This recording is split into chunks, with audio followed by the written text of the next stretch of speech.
Imagine a peaceful morning jog transforming into an unthinkable nightmare. A quiet suburban street becomes the battleground for a shocking display of power and defiance. Who are these self-appointed enforcers? And what happens when they cross paths with a woman whose past is far more dangerous and mysterious than anyone could ever imagine? You won't believe the truth it unravels. Don't miss what happens next. The suburban street, usually a haven of quiet serenity where verdant maple trees cast long, comforting shadows over neat sidewalks, was Elena Cruz's sanctuary.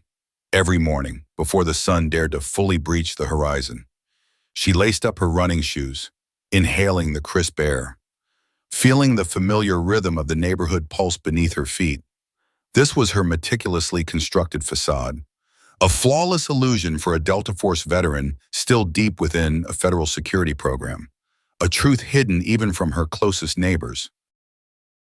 Her husband, Marcus, a civil rights attorney with an unyielding eye for justice, understood the critical necessity of this anonymity. He believed anonymity was their strongest shield against the world Elena had once so lethally navigated. This morning, the dawn light was a mere suggestion, painting the tiled rooftops with a delicate, ephemeral orange hue. Elena was midway through her second loop, her stride effortless, when a jarring anomaly snagged her attention. A sleek, unfamiliar black SUV idled, angled aggressively, blocking the sidewalk at the intersection of Oak and Maple. The rear door swung open, and three figures, cloaked in ill-fitting, dark blue uniforms that screamed, "Wannabe cop," emerged. A crudely stitched emblem on their shoulders proclaimed HOA Enforcement Unit, HSD. Elena didn't break her stride. Her pace remained a steady, rhythmic thrum, but her eyes, honed by years of conflict, surgically dissected every detail of the flimsy equipment belts, the awkwardly holstered handguns, and the grotesque smirk plastered on the face of the tallest man, the clear ringleader. These were not real police. She knew it, instinctively. From decades of training to discern genuine threats, these were the self-appointed vigilantes, the community watchdogs who'd infested the online forums months ago. Puffing out their chests about restoring order, Marcus had scoffed, dismissing them as power-mad fools with imaginary authority. His laughter would die in his throat if he witnessed this. As Elena closed the distance, the tall man stepped forward, arms outstretched, forming an arrogant blockade across the pavement. His face was fleshy, his small eyes narrowed to suspicious slits, and that repulsive smirk twisted his lips. "Morning, miss," he drawled, his voice a sickly sweet veneer over a core of barely concealed menace. "We haven't seen you joggy here before. Are you a registered resident of the Pines?" Elena halted, her breathing still even, betraying no flicker of alarm or irritation. Her gaze, cold and direct, locked onto his. "I live here," she stated, her voice flat, devoid of emotion. 1234 Maple. Been here over 3 years," the man grunted, glancing over his shoulder at his two compatriots, who now began to flank him, their faces mirroring his smug condescension. 1234 Maple, huh? We've got the latest resident roster, and your name isn't on it." He flicked a dismissive glance at a cheap, imitation wristwatch, then back at her. "Must be a guest, but guests aren't permitted to jog unaccompanied by a resident sponsor." Absurd. Elena knew the HOA bylaws intimately. Marcus had meticulously scrutinized every clause to ensure their fragile normalcy. This was a deliberate fabrication, a theatrical charade orchestrated by a pathetic cabal desperate for control. One of the others, a shorter, wiry man with a perpetually scowling face, lifted a walkie-talkie to his mouth. "Confirming unknown female. Appears non-resident. Requesting immediate directive." He spoke into the device, intentionally loud enough for Elena to hear. A chill snaked up Elena's spine, not of fear, but of profound, simmering indignation. She had lived too long under this carefully constructed anonymity to have it shattered by these incompetent pretenders. "I am not unknown. I am Elena Cruz. I live here. Do not attempt to fabricate rules that do not exist. The tall man, seemingly emboldened by her stoic defiance, advanced, closing the distance until they were barely an arm's length apart. His hand dipped to his hip, drawing a black handgun. It looked like an airsoft pistol or a prop, but in the dim, deceptive light of dawn, it mimicked a genuine firearm with chilling accuracy. The subtle click of metal echoed in the quiet air. "Ms. Elena Cruz," he purred, his voice dropping to a menacing whisper. "You are in violation of HOA Statute 4.2. We'll have to take you in for identification verification." He raised the weapon, pointing it directly at Elena's chest. His two cohorts, emboldened, drew their own weapons, completing the menacing semicircle around her. This was the line. Elena had stared down real guns, faced genuine enemies in life or death scenarios. This cheap plastic prop and these pathetic impersonators ignited no fear within her. Instead, it fanned a smoldering, primal rage. She wasn't scared. She was insulted. The carefully constructed life she and Marcus had built was being threatened by these idiotic amateurs. Her eyes, now shards of Arctic ice, scanned each man in turn. Her terrifying composure caused a subtle flicker of unease in their bravado. They had anticipated a scream, a panicked outburst, a heated argument. Instead, there was only a deadly, eloquent silence. "I will say this once more," Elena articulated, her voice dropping to a near whisper, yet imbued with an undeniable, resonant power. "Do not impede my path." The ringleader's smirk widened, arrogant and triumphant. "Or what, sweetheart?" The "what" barely left his lips before Elena moved. No warning, no extraneous sound. She moved with a blinding velocity that defied the sluggish perception of the human eye. The first strike was a blur, a lightning-fast hand swat, deflecting the ringleader's gun arm violently aside. Simultaneously, she pivoted, her left leg sweeping in a low, vicious arc, aimed squarely at his knee. He buckled with a choked gasp, the imitation pistol flying from his grasp, skittering across the pavement with a hollow clatter. Before he could even register what had transpired, Elena was already turning to the second man, who was fumbling to bring his weapon to bear. She snatched his arm, twisting it with impossible force, sending his own pistol clattering to the ground. A precise elbow strike to his solar plexus left him gasping for air, doubled over in agony. The last man, the wiry one with the walkie-talkie, had no chance. He panicked, attempting to bolt, but Elena was already behind him, a vice-like grip on the back of his neck, and he was effortlessly flipped onto his back, his head thudding lightly against the manicured grass. The walkie-talkie spun away, emitting a pathetic burst of static. In mere seconds, the 3 HOA police lay sprawling, none seriously injured, but all utterly immobilized by shock and pain, disarmed and defeated. Elena stood amidst them, her breathing still steady, not a bead of sweat on her brow. She bent down, picked up the ringleader's flimsy prop gun, eyed it with disdain, and flung it into a nearby bush. "This is my neighborhood," she stated, her voice a cold, unyielding pronouncement. "And this is the last time you will ever bother me." As Marcus stepped out of the house, still in his pajamas, he had no idea his wife had just endured a terrifying confrontation. He had simply emerged to retrieve his phone, forgotten on the porch step. But the moment the door swung open, the scene that assaulted his eyes froze him mid-stride. 3 men in ludicrous fake police uniforms lay scattered across the sidewalk and lawn, groaning in bewildered agony, while Elena stood over them, utterly calm, radiating an almost primal power. The realization hit him instantly. These were the self-appointed goons he'd dismissed, but he'd never imagined they'd dare this, or that Elena would react with such devastating precision. Without a word, he instinctively pulled out his phone, hitting record. The screen's glow illuminated his grimly determined face, capturing every stark detail of the extraordinary tableau before him. The silence that followed Elena's decisive actions was thick, punctuated only by the whimpering groans of the three men scattered on the ground and the whirring of Marcus's phone camera. He hadn't stopped recording, his hands steady, his lawyer's mind already cataloging every detail: the ill-fitting uniforms, the toy-like weapons, the terrified expressions now etched onto faces that moments ago had been smug and arrogant. He zoomed in slightly, capturing the fake HSD patches, the cheap boots, the badges that looked suspiciously like props from a discount costume store. This wasn't just a confrontation. It was irrefutable evidence of a grave abuse of power.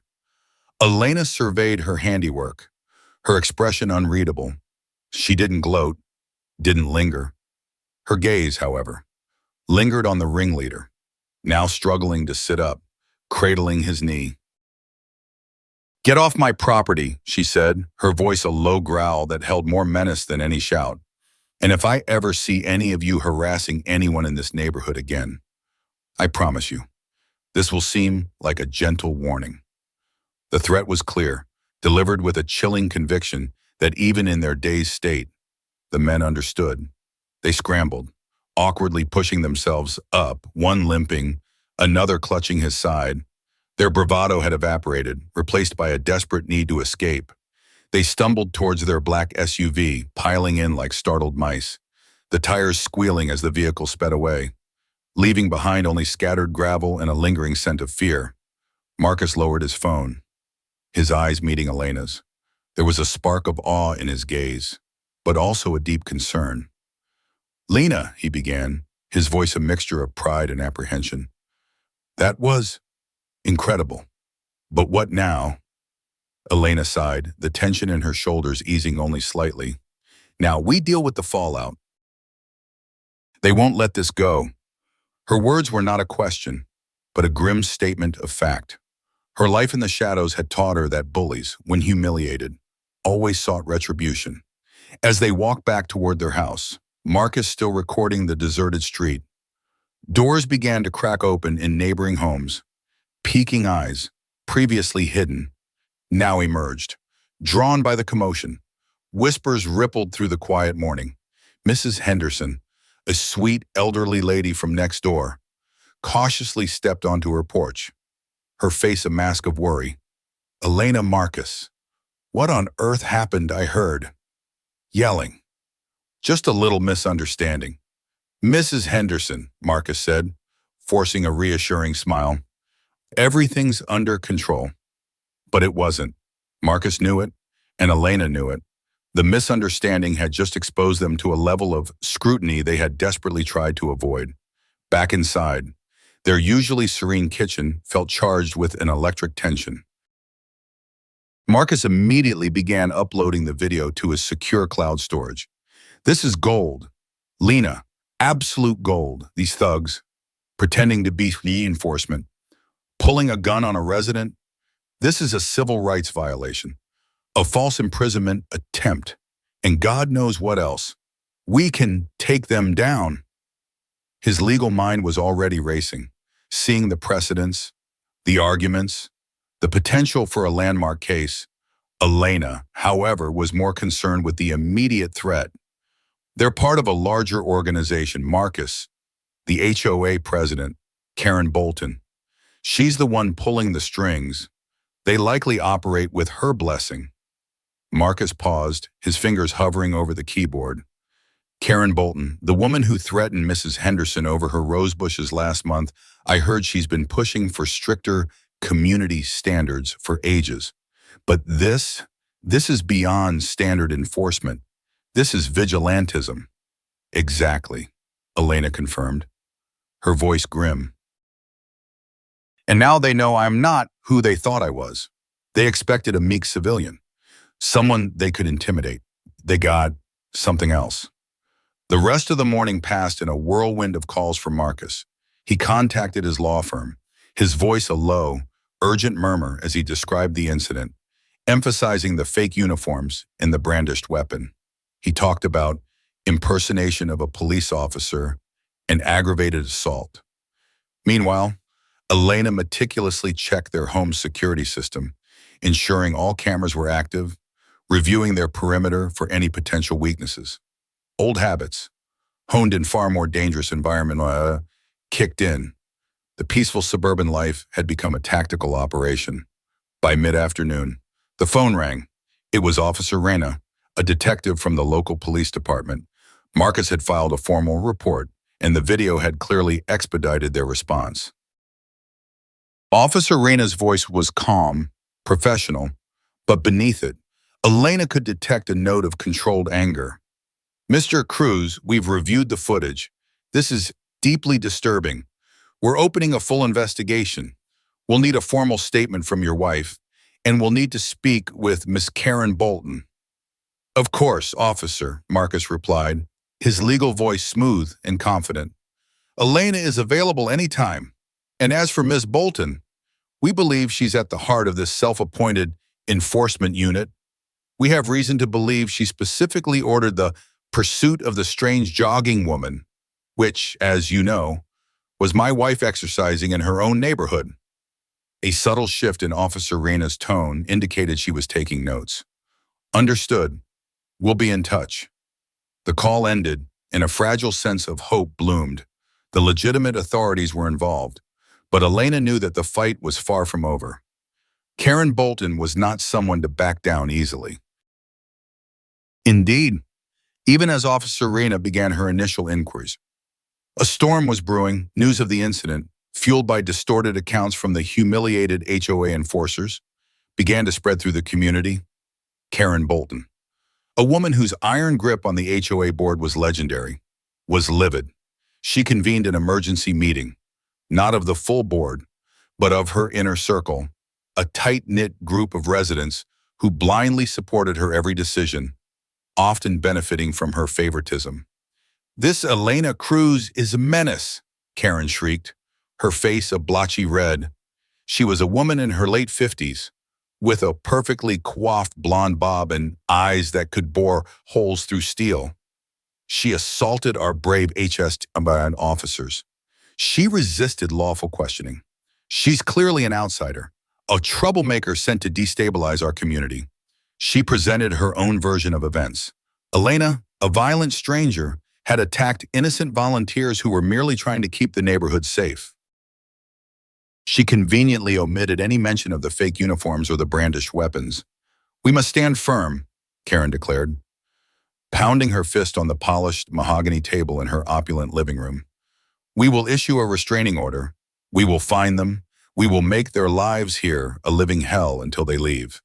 Her cronies murmured in agreement, their faces contorted with a mixture of fear and feigned indignation. They had all, at some point, been beneficiaries of Karen's rigid enforcement, whether it was getting a neighbor's unsightly RV removed or ensuring their own property values remained pristine. Now they saw Elena as a threat to their carefully constructed suburban utopia, a place where rules were paramount and conformity was enforced with an iron fist. Meanwhile, Marcus's video, a meticulously time-stamped and clear recording of the incident, began to circulate discreetly among residents who had previously been too intimidated to speak up. A subtle resistance began to stir. Mrs. Petrov, who had been fined repeatedly for her overgrown hydrangeas, watched the video with a mixture of fear and exhilaration. Mr. Kim, whose teenage son had been detained by the HSD for skateboarding on a private street, felt a surge of hope. The word spread, not through official channels, but through hushed phone calls, encrypted messages, and anonymous uploads to neighborhood forums. Did you see what happened to the woman from Maple Street? She fought back. And Marcus Cruz, the lawyer, he recorded everything. The twist was subtle at first, a barely perceptible shift in the community's undercurrent. The HSD had been a terrifying, oppressive force, silencing dissent through intimidation and arbitrary rules. But now they had encountered someone who didn't back down, and more importantly, someone who had proof. The fear that had kept residents silent for so long was beginning to crack, replaced by a nascent spark of defiance. Karen Bolton, blinded by her rage and certainty of her own righteousness, failed to see the subtle, seismic shift beneath her feet. She was too busy plotting her next move, Convinced that overwhelming force and legal threats would crush Elena and Marcus, she failed to realize that the fight had already moved beyond a mere neighborhood dispute. It was now a battle for control, for justice, and for the very soul of the Pines. The stage was set. The arrogant bullies had poked a sleeping dragon, and the dragon was beginning to awaken. And Marcus's video, now shared across encrypted platforms, was the fuse, the single grainy video clip, captured by Marcus's shaking but steady hand, was more than just evidence. It was a match igniting a tinderbox. The digital ripples it generated swiftly metastasized into a roaring torrent, a powerful wave crashing against the meticulously crafted, yet increasingly brittle, edifice of Karen Bolton's autocratic reign. What had begun as clandestine phone calls, in hushed, encrypted whispers within the suburban labyrinth of the Pines now erupted into overt, resounding acts of defiance. A private Facebook group, ominously titled "The Pines Against HOA Tyranny," didn't just bloom overnight, it exploded, its membership swelling by dozens, then hundreds, with residents who, emboldened by Elena's solitary, defiant stand, finally unearthed their long-buried voices. Stories, raw with years of pent-up resentment, poured into the feed like a broken dam. Testimonies of arbitrary fines, veiled threats, and humiliating, petty encounters with the HSD unit became a digital confessional. Mrs. Henderson, her usual gentle demeanor now infused with a surprising resolve, posted a searing account of how Karen had once, incredibly, threatened legal action over a single, excessively bushy rosebush, a triviality inflated into a capital offense by the HOA's draconian rules. Mr. Kim, his face grim even in his profile picture, detailed how his teenage son's prized skateboard had been summarily confiscated for a week by the HSD for creating unwelcome acoustic pollution on a public sidewalk. The chilling blanket of fear that had suffocated their community for years was not merely dissipating, it was being shredded, replaced by a searing, collective outrage that demanded justice. For Elena and Marcus, their serene suburban lives were violently reconfigured into a maelstrom of legal strategizing and relentless community engagement. Marcus, drawing on every ounce of his civil rights advocacy, recognized this as a once-in-a-lifetime opportunity to dismantle a deeply entrenched system of abuse. His days became a dizzying blur of phone calls coordinating meticulously with Officer Rena, painstakingly providing supplementary evidence, and meticulously preparing for the formal deposition Elena would inevitably be compelled to give. Elena, ever the cold, calculating strategist, shifted her focus entirely to their security, transforming their idyllic home into a fortress, ensuring every camera was operational, every perimeter weakness identified and shored up. Her instincts, honed in far deadlier environments, were screaming, she knew, with chilling certainty, that Karen Bolton was not a woman who would ever concede defeat gracefully. Karen, true to her malevolent form, responded with a predictable, volcanic fury. The emergency HOA meeting she'd hastily convened wasn't about de-escalation. It was a war council. The immediate aftermath was a grotesque barrage of ludicrous violations unilaterally slapped onto the crew's household. A staggering $500 fine for excessive noise disturbance before dawn, a thinly veiled condemnation of Elena's morning run, a preposterous $750 fine for unauthorized landscaping alterations, Marcus's neatly trimmed hedges, suddenly deemed dangerously disproportionate, and, most audaciously, a demand for an immediate behavioral assessment for Elena, citing aggressive and antisocial conduct. The HOA's automated email system, typically reserved for mundane announcements about pool filter changes, was now weaponized, flooding every resident's inbox with sanctimonious pronouncements or condemning the unruly new residents who dared to threaten the harmonious peace of the Pines. But these tactics, once devastatingly effective in cowing the populace, now backfired with spectacular, fiery intensity. The residents, armed with Marcus's undeniable video and their own long-suppressed, simmering grievances, saw through the transparent, desperate attempt to silence the Cruzes. Instead of isolating Elena and Marcus, Karen's vindictive actions galvanized their support into an unyielding, unified front. Overnight, like a silent rebellion, flyers appeared on mailboxes across the neighborhood, printed anonymously, featuring damning screenshots from Marcus's video juxtaposed with searing, anonymous testimonies from other residents detailing the HSD's countless abuses. The HOA enforcement unit was gleefully, mockingly rebranded by the community as Karen's Commandos, a moniker that spread like wildfire, stripping the self-appointed force of any lingering shred of legitimacy or respect. Officer Rena, meanwhile, a methodical and determined detective, was making significant, unassailable progress in her investigation. Her department, initially hesitant to embroil themselves in what seemed like a trivial neighborhood dispute, was now reeling under the immense, mounting public pressure. The video, having gone undeniably viral regionally, had caught the piercing gaze of local news outlets. A prominent investigative journalist, the sharp-witted Sarah Chen, reached out to Marcus, her voice buzzing with an eager, almost predatory hunger to break the explosive story. Marcus, walking a razor's edge between protecting Elena's true background and unleashing the undeniable power of public scrutiny, agreed to an interview, meticulously framing the narrative around fundamental civil liberties and the terrifying dangers of unchecked, unregulated private power.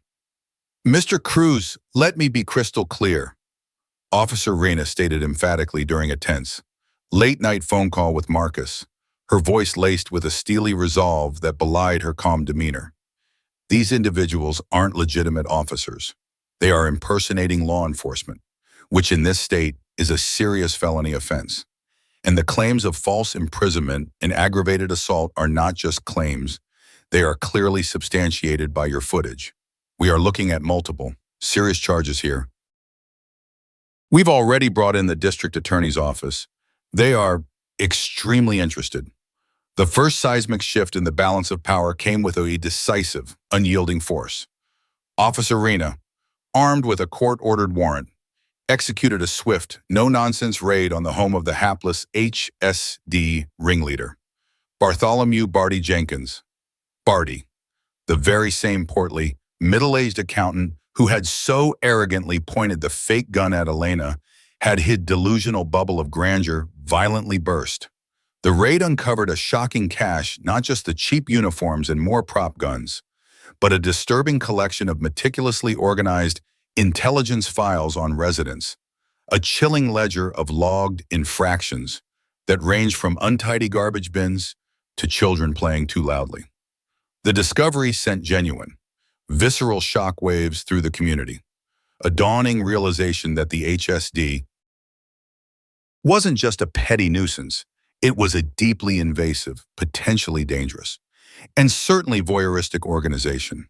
The media coverage, already fervent, now intensified into a relentless, blinding spotlight.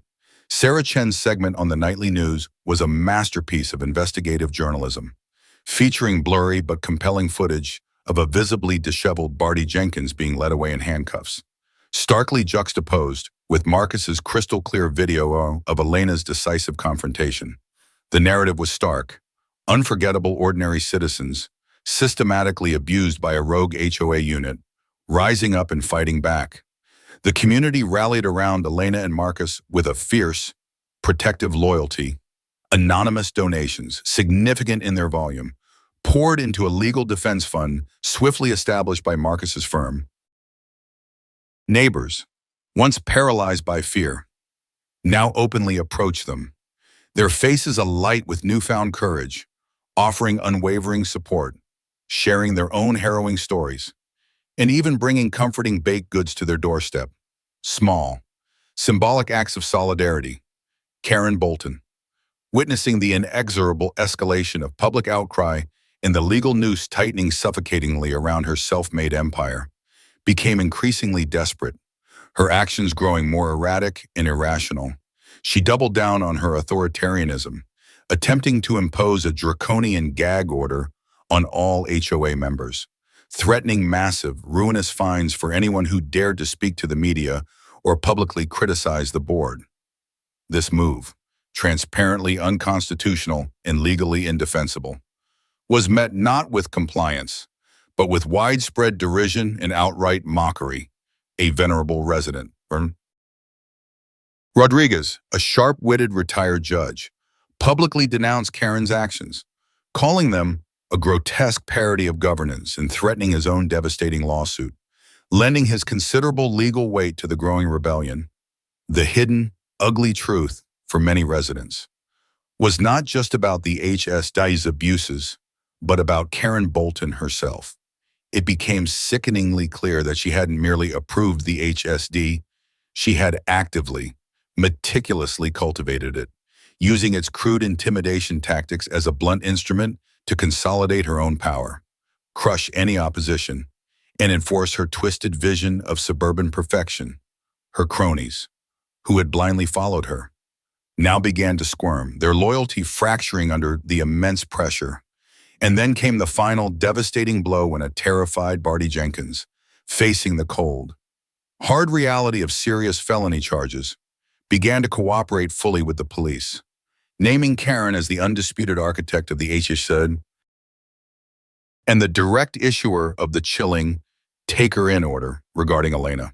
The tremors beneath Karen's feet transformed into an earth-shattering, undeniable earthquake. The revelation hit the community like a sudden, brutal shockwave. Karen Bolton, the self-proclaimed guardian of order and civility, was, in fact, the chief instigator of chaos, a malevolent tyrant hiding behind a flimsy veneer of rules and regulations. The collective perception of the HOA shifted dramatically, irrevocably, from a well-meaning but overzealous organization to a corrupt, dangerous, and deeply oppressive entity. Marcus and Elena watched the unfolding drama with a shared sense of grim, weary satisfaction. The legal process, while painstakingly slow, was moving forward with an unstoppable momentum. Public opinion had unequivocally, dramatically, turned against Karen. Elena's Delta Force training, while still a closely guarded secret, had given her the unparalleled ability to swiftly neutralize a violent situation and provide the crucial spark needed to ignite a revolution. Marcus's sharp legal acumen and the strategic, precise release of the video had ensured that spark became a raging, uncontainable blaze. However, this heightened, unrelenting scrutiny, this unavoidable public spotlight, came with its own insidious set of risks. Elena knew, with a knot of dread in her stomach, that her true identity, her very existence within the federal program, was now teetering precariously on the precipice of exposure. The more attention the case garnered, the more likely it was that someone, somewhere, with the right resources and the right connections, would start digging into the improbable legend of Elena Cruz, the seemingly ordinary suburban woman who took down 3 armed men with her bare hands. She trusted Marcus implicitly. Absolutely. But the world of covert operations was merciless and unforgiving. Every victory, she knew, came with its own profound and terrifying price. The local news carried a triumphant segment showing a spontaneous, impassioned protest erupting outside Karen Bolton's once impregnable mansion, with dozens of residents holding defiant signs like "No more HOA bullies" and "Justice for the Pines." The once pristine, meticulously manicured lawns of the Pines, symbols of Karen's iron-fisted control, were now vibrant canvases for dissent, dotted with protest signs and makeshift banners. The air was thick not with fear, but with the palpable energy of profound change. The power had irrevocably shifted, not to a new board, but from Karen Bolton's tyrannical iron fist to the collective, awakened will of the people, stirred into action by the quiet courage of one extraordinary woman and the strategic brilliance of her dedicated husband. But the fight, Elena knew, was far from over. Karen Bolton was a cornered animal, wounded and desperate, and cornered animals were always the most dangerous. Her crumbling network, though fractured, still had reach, and Elena, for all her unflappable composure, understood that true, lasting resolution only came when the threat was completely, utterly neutralized. The ground beneath Karen Bolton's feet had not just trembled, it had disintegrated. The torrent of public outrage, coupled with the relentless legal machinery set in motion by Marcus and Officer Rena, left her isolated and exposed. The initial hearing for Barty Jenkins and his cohorts was a public spectacle. The courtroom packed with curious residents and ravenous journalists. Barty, facing serious charges of impersonation of a police officer, assault, and unlawful detainment, crumbled under the weight of his fear and the damning evidence. He provided a detailed, damning account of Karen Bolton's direct involvement, outlining how she had conceived, funded, and explicitly directed the HSD unit, giving them free rein to enforce her twisted vision of community order. His testimony, delivered with a trembling voice, was the final nail in the coffin of Karen's credibility. The state's attorney, emboldened by the sheer volume of evidence and the widespread public support, moved swiftly. Within days, an arrest warrant was issued for Karen Bolton. The news exploded across local and then national media. Sarah Chen, the investigative journalist, broke the story live from outside Karen's opulent mansion, cameras capturing the moment uniformed officers, led by Officer Rena, served the warrant. Karen, defiant until the last possible second, shrieked about persecution and unjust targeting. But her words were hollow, drowned out by the cheers of a small but significant crowd of residents who had gathered, their faces alight with a mixture of vindication and triumph. Elena and Marcus watched the televised arrest from the quiet sanctity of their living room. A profound sense of relief washed over Marcus. But for Elena, it was a complex mixture of satisfaction and a lingering unease. The immediate threat, the HOA's reign of terror, was over. Karen Bolton was now facing multiple felony charges, her power stripped away, her reputation in tatters. The residents of the Pines, once cowering, now stood tall, their voices unified, their community reborn. However, the intense media scrutiny had, as Elena feared, begun to chip away at her carefully constructed anonymity. The image of the jogging woman who took down 3 armed men had become iconic. News reports, while careful not to reveal too much, hinted at her unusual combat skills and unexplained tactical prowess. The whispers grew louder, crossing state lines, reaching ears that were far more discerning than those of local reporters. 1 week after Karen Bolton's arrest, a discreet, unmarked black sedan pulled up outside the crew's residence. From it emerged a man in a perfectly tailored suit, his face unreadable, his eyes betraying no emotion. He introduced himself simply as Agent Davies from the Department of Defense. He did not need to state his purpose. Elena knew. The conversation that followed was brief, direct, and utterly devoid of pleasantries. Agent Davies acknowledged Elena's exceptional service, commended her for handling the situation with minimal collateral damage, but also made it clear that her cover had been irrevocably compromised. The sheer scale of the media attention, the unforeseen escalation of a localized incident, meant that her continued presence in the federal program, and indeed her quiet life in the Pines, was no longer sustainable. It was a termination, not of her service, but of her deep cover and the safety it provided. Elena listened, her face impassive. She had known this day might come, perhaps not in this bizarre, suburban fashion, but eventually, she had always been ready for the call, for the next mission, for the inevitable conclusion of this particular chapter.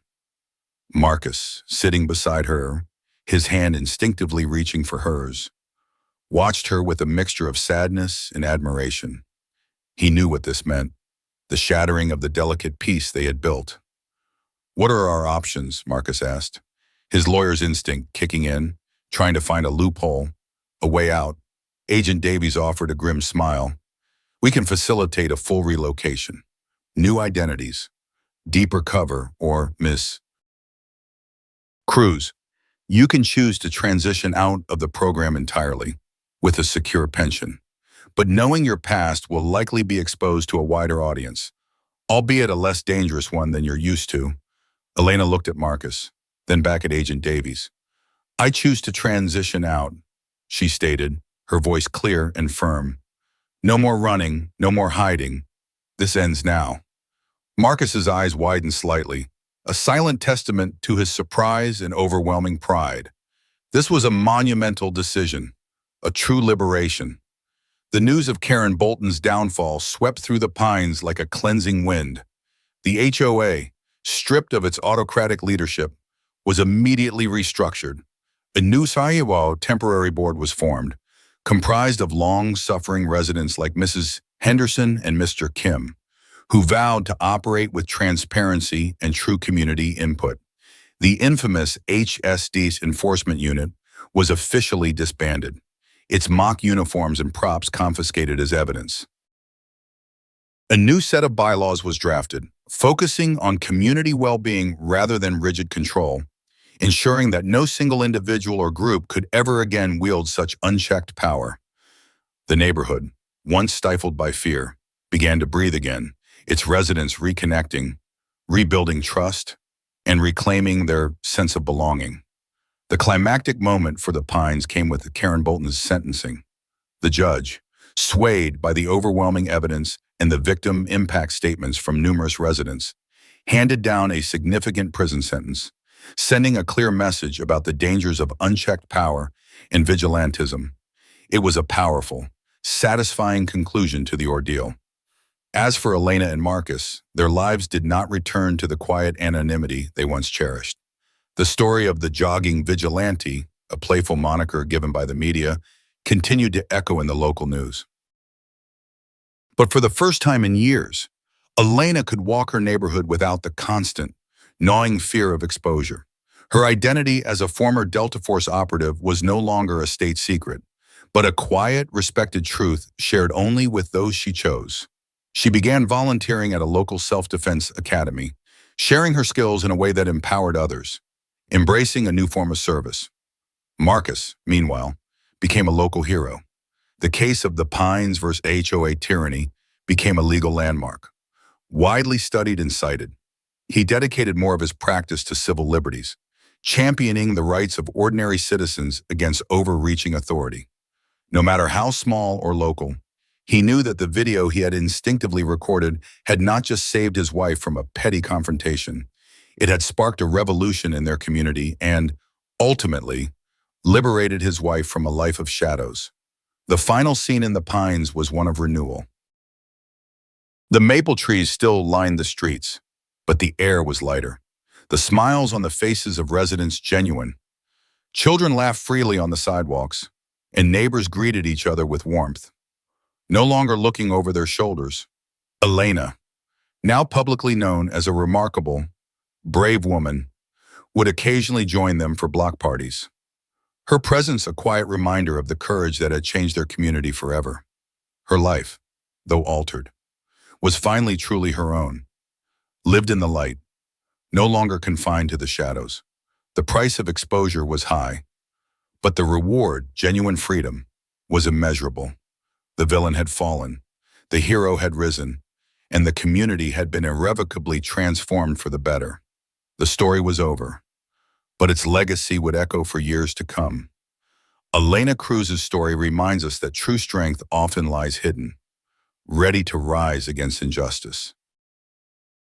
From a serene neighborhood run to a statewide investigation, her quiet resistance shattered the facade of tyranny. Thank you for joining us on this powerful journey. If Elena's courage resonated with you, subscribe to our channel, like this video, and share your thoughts in the comments below.